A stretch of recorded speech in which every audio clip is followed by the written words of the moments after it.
महाभारत के युद्ध में लाखों योद्धा मरे, पर एक मृत्यु ऐसी थी जिसने स्वयं कर्ण जैसे योद्धा की आत्मा को हिला दिया। वो मृत्यु थी अभिमन्यु की।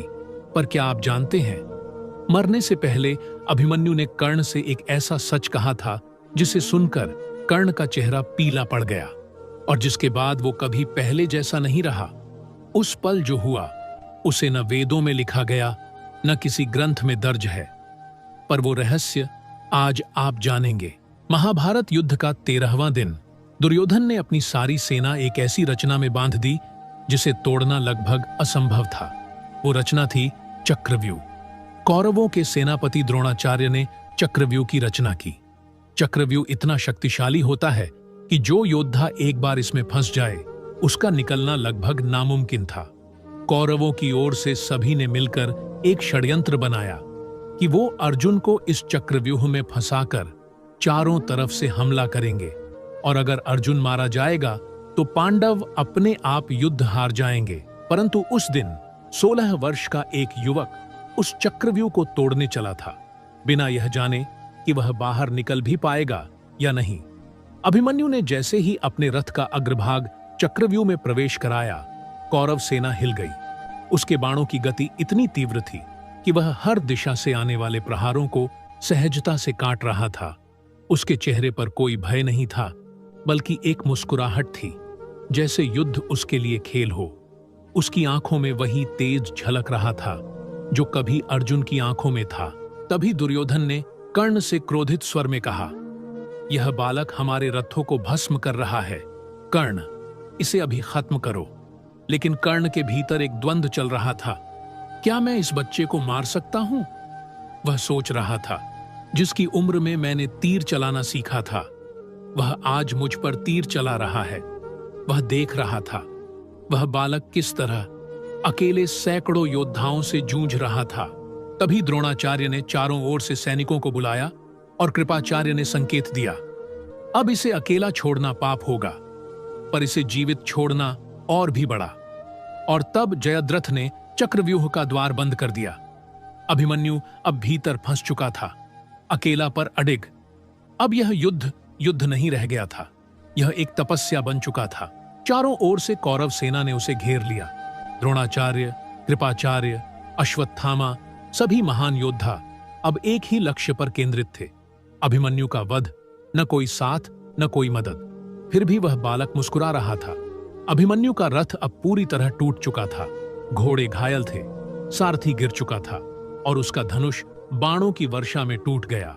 पर उस बालक ने हार नहीं मानी। जयद्रथ, दुर्योधन और कर्ण तीनों मिलकर उस पर वार कर रहे थे, कभी पीछे से, कभी दोनों ओर से। पर अभिमन्यु हर प्रहार को सहते हुए भी अपने प्राणों की बाजी लगाए खड़ा था।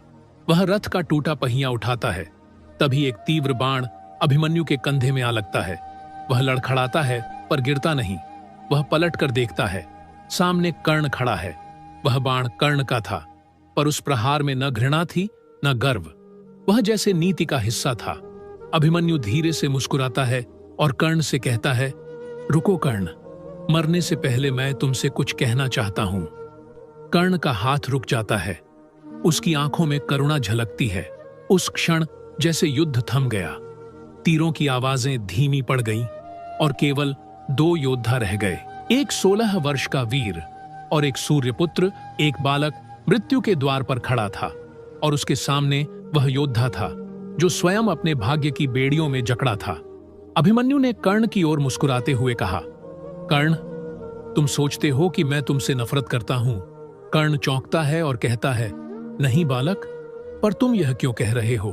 अभिमन्यु मुस्कुराते हुए, नहीं, मैं जानता हूं तुम मेरे पिता अर्जुन के समान तेजस्वी हो, पर तुम्हें एक बात जाननी होगी, तुम और मेरे पिता एक ही सूर्य की 2 किरणें हो।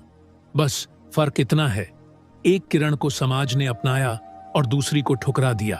कर्ण कांपती आवाज में, क्या कहना चाहते हो तुम?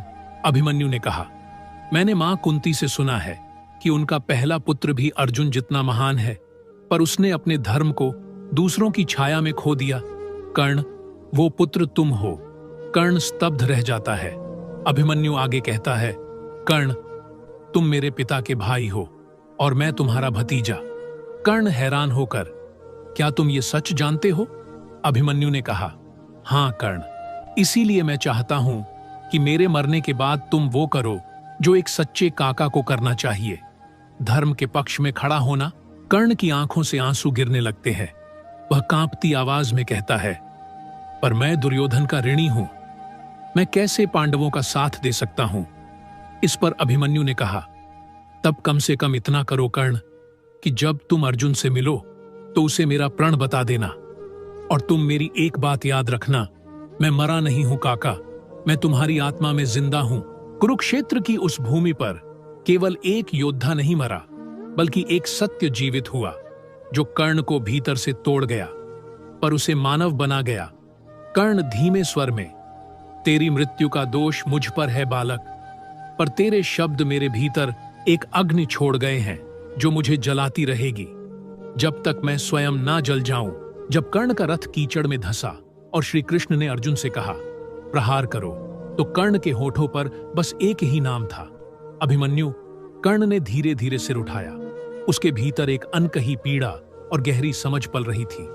कर्ण धीमे स्वर में, भतीजे तेरा प्रण आज पूरा हुआ। और उसी पल कर्ण ने जीवन का सबसे बड़ा सत्य समझा कि रक्त के रिश्ते कभी नहीं मरते, वे बस कर्मों में बदल जाते हैं। कर्ण ने रथ से उतरकर तलवार उठाई। उसकी आंखों में आंसू और दृढ़ता का मेल था।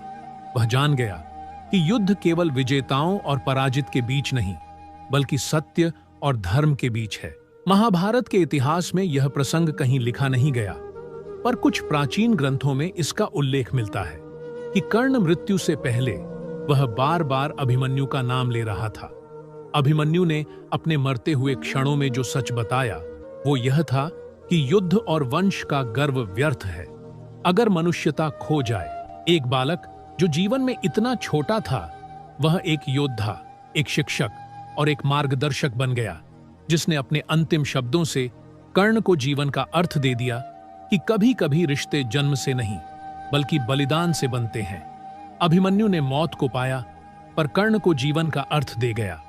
यह केवल एक युद्ध नहीं था, यह सत्य, प्रेम और मानवता की जीत थी।